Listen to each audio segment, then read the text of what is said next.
Loss of coolant accidents, LOCA, for pressurized water reactors are among the most dangerous. Systems that ensure the transfer of the reactor plant and the core to a safe state in such accidents are complex and expensive.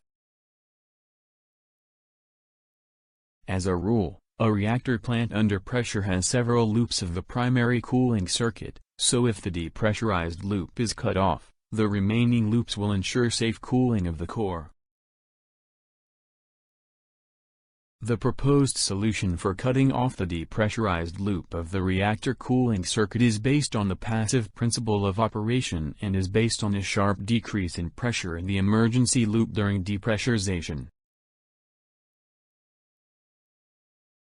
The emergency section is cut off by means of a check valve and a direct flow valve of a special design, located on the outlet branch pipe and cutting off the loss of coolant from the reactor into the pipeline rupture.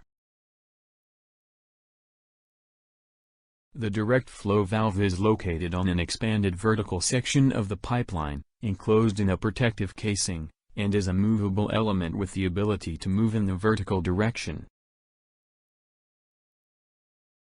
This valve is controlled through an annular chamber connected by an impulse line to a section of the pipeline of the same loop in front of the check valve.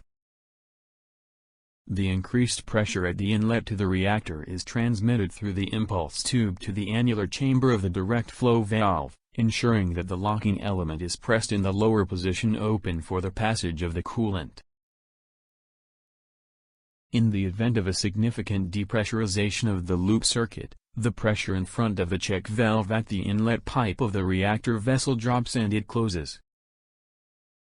Low pressure is transmitted through the impulse tube to the annular chamber of the direct flow valve and the balance of forces acting on the shut-off element is shifted in the opposite direction. This leads to the raising of the locking element and blocking the passage section of the direct flow valve, which makes it possible to completely cut off the depressurized loop from the primary circuit of the reactor.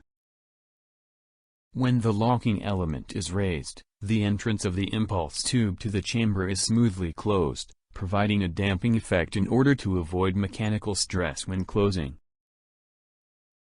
Below is a link to the site, which shows the calculation of the dynamics of the development of an emergency with a LOCA accident when using this direct flow valve.